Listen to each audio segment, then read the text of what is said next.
नमस्कार। सहारा हरियाणा के आज के बुलेटिन में दिन भर की खबरों को लेकर मैं अलका कथुरिया आपके साथ हूं। तो आइए नजर डालते हैं आज की हेडलाइंस पर। बाबा बालकपुरी धर्मार्थ औषधालय ने शुरू की एम्बुलेंस सेवा। मेयर मनमोहन गोयल व राजेश जैन ने की मुख्य अतिथि के रूप में शिरकत। व्यापार संगठन की मांग, कोरोना को हराने के लिए प्रदेश स्तर पर चलाया जाए सैनिटाइजेशन अभियान, कहा गुलशन डंग ने। रेत का खेल खेलकर सरकार किसानों के साथ कर रही है भद्दा मजाक, कहा अनिल नांदल उर्फ बल्लू प्रधान ने। कोरोना महामारी पर अंकुश लगाने के लिए रोहतक प्रशासन सतर्क, उपायुक्त कैप्टन मनोज कुमार कर रहे संभव प्रयास।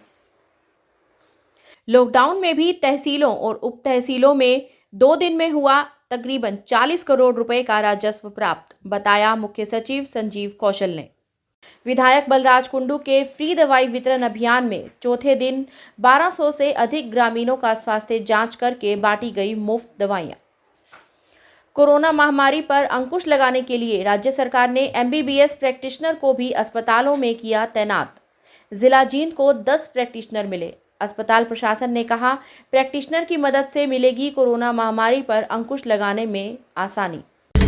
सर्कुलर रोड स्थित पुरी धाम के प्रांगण में बाबा बालकपुरी धर्मार्थ औषधालय द्वारा महामंडलेश्वर बाबा करणपुरी के सानिध्य में कोवैक्सीन शिविर का आयोजन किया गया और साथ ही औषधालय द्वारा निःशुल्क एम्बुलेंस सेवा की भी शुरुआत की गई।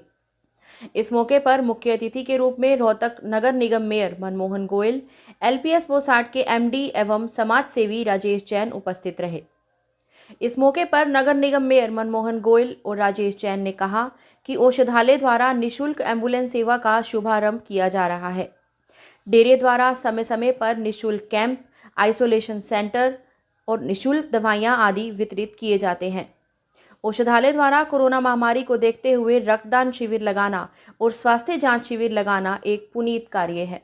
जो ये संक्रमण का चल रहा है, उसमें जिस प्रकार से संस्थाओं ने मिलकर ये एक बीड़ा उठाया, तो उसी संदर्भ में बालकपुरी डेरे से महाराज करणपुरी जी ने आज ये एम्बुलेंस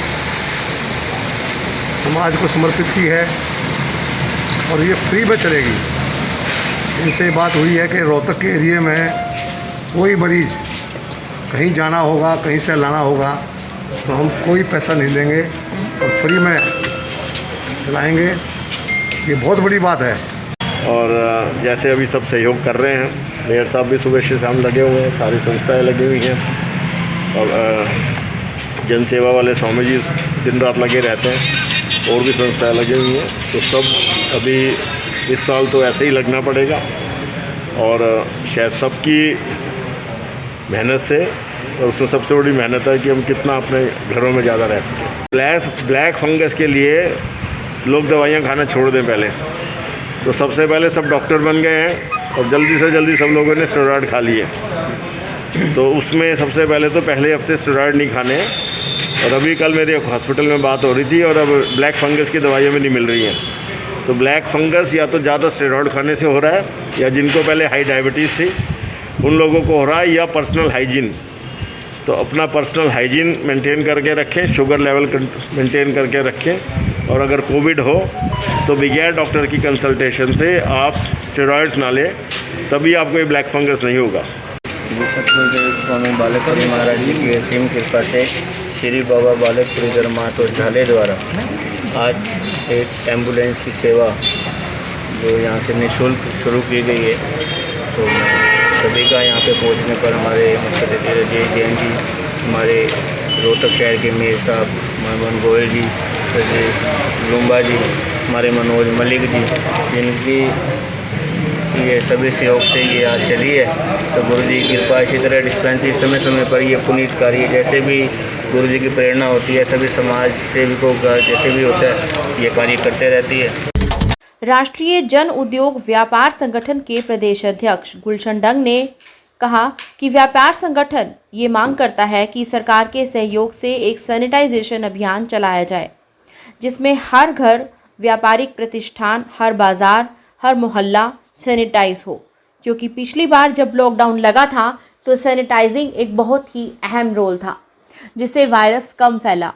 इस बार सरकार ने सैनिटाइजिंग पर पूरा ध्यान नहीं दिया, इसलिए वायरस का दायरा बढ़ा और बीमारी ने विकराल रूप ले लिया है।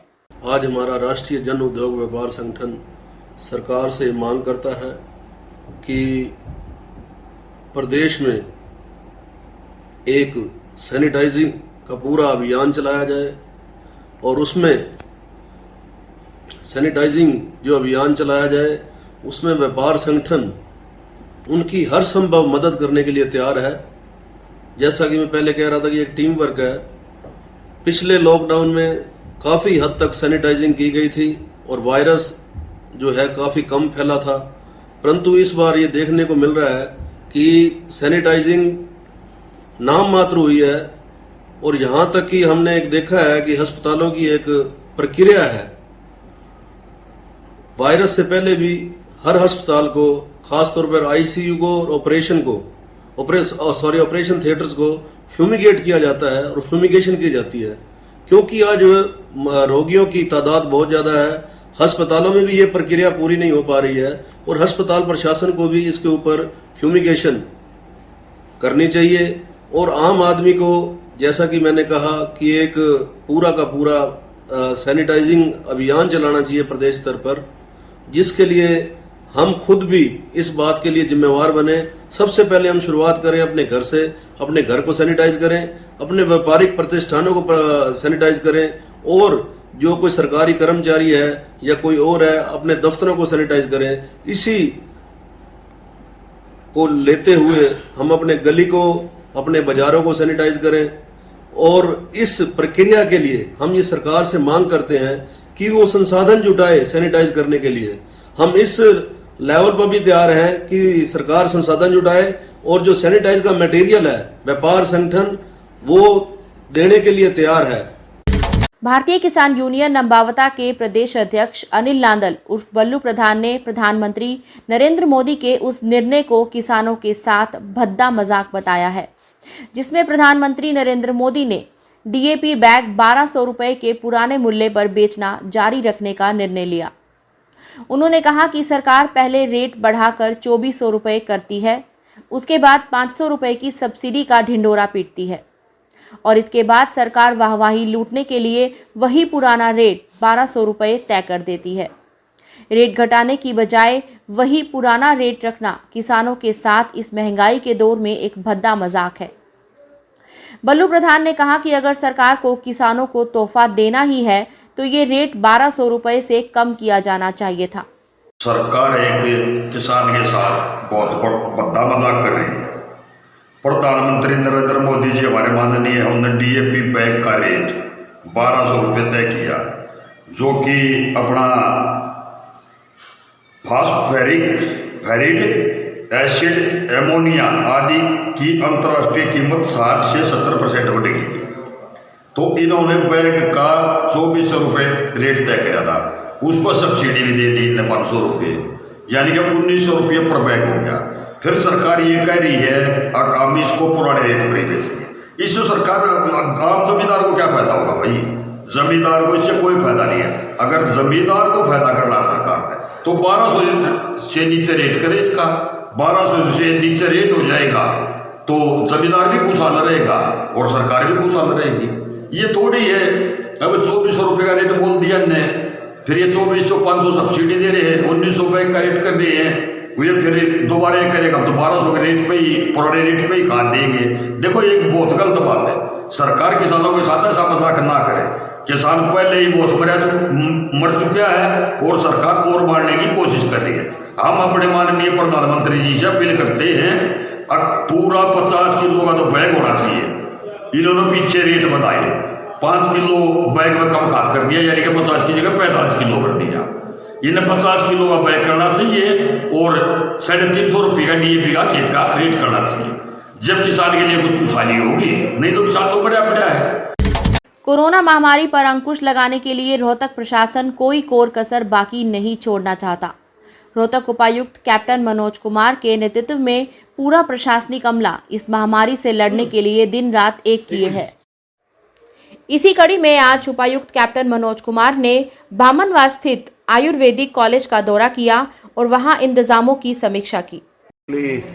ये उसी कड़ी में है जो हम लोग, मैं और एसपी साहब घूमते हैं हर रोज़, देखते हैं व्यवस्थाएं जगह जगह।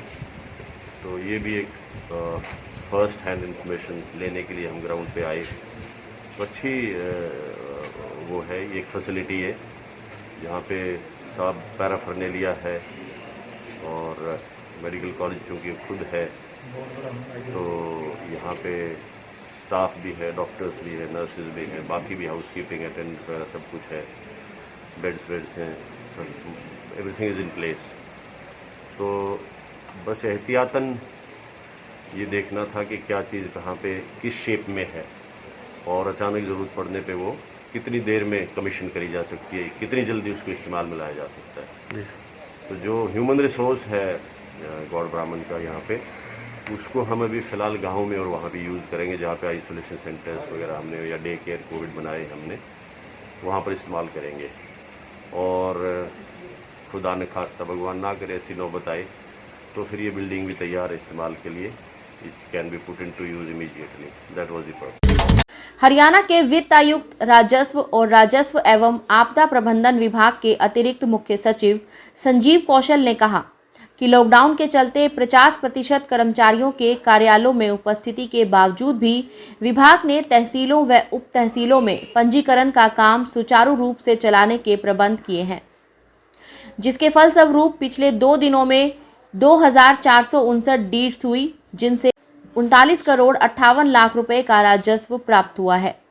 उन्होंने बताया कि 17 मई को 75 तहसीलों और 143 उप तहसीलों में डीड्स के लिए ऑनलाइन 1617 ई टोकन जारी किए गए, जिनमें से 1120 डीड्स दर्ज की गई और 22.2 करोड़ रुपए का राजस्व प्राप्त हुआ। इसी तरह 18 मई को 1838 ई टोकन जारी किए गए, जिसमें से 1339 डीड पंजीकृत हुई और 17.56 करोड़ रुपए का राजस्व प्राप्त हुआ। विधायक बलराज कुंडू द्वारा ग्रामीणों को कोरोना महामारी से बचाने के लिए छेड़े गए फ्री दवाई वितरण अभियान के तहत आज 4 गांवों में 1200 से अधिक ग्रामीणों के स्वास्थ्य की जांच करके उनको मुफ्त दवाइयों की किट दी गई। कुंडू द्वारा खेड़ी महम के धर्मार्थ अस्पताल में 5 लाख की दवाइयां और ऑक्सीजन कंसंट्रेटर दान करने शुरू किए गए। फ्री दवाई वितरण अभियान पूरे जोरों शोरों से चल रहा है और आज गांव मोखरा में भगवान वाल्मीकि चौपाल व सामुदायिक केंद्र में 2 अलग अलग कैंप लगाए गए। इसी प्रकार से गांव गद्दी खेड़ी के आंगनवाड़ी केंद्र, गांव गिरावड़ की मुंडायण चौपाल तथा भरान गांव की बामन पाना चौपाल में फ्री स्वास्थ्य जांच शिविर और मुफ्त दवाई वितरण कैंप लगाए गए। इन गांव में 1200 से अधिक ग्रामीणों के स्वास्थ्य की जांच की गई और कैंप में पहुंचे लोगों को विधायक कुंडू की तरफ से मुफ्त दवाइयां भी उपलब्ध करवाई गई। कोरोना महामारी पर अंकुश लगाने की दिशा में कारगर कदम उठाते हुए राज्य सरकार ने MBBS प्रैक्टिशनर को भी राज्य भर के अस्पतालों में तैनात कर दिया है, ताकि रोगियों की सुविधा को मुहैया करवाया जा सके। इसी कड़ी में जिला जींद स्वास्थ्य विभाग को 10 प्रैक्टिशनर मिले, जो कि क्रमवार अपनी सेवाएं जिला भर के अस्पतालों में दे रहे हैं, जबकि MBBS अंतिम वर्ष के छात्रों को राज्य सरकार के आदेश के अनुसार वर्क एट होम के आदेश दिए गए हैं। प्रैक्टिशनर के नोडल अधिकारी एवं उप सिविल सर्जन डॉक्टर राजेश भूला ने बताया कि राज्य सरकार के आदेशों की अनुपालना में जिला जींद को 10 प्रैक्टिशनर मिले हैं, जिनकी क्रमवारी ड्यूटियां निर्धारित की गई हैं। उन्होंने बताया कि इसकी मदद से जिले में कोरोना महामारी पर अंकुश लगाने में सहायता मिल रही है।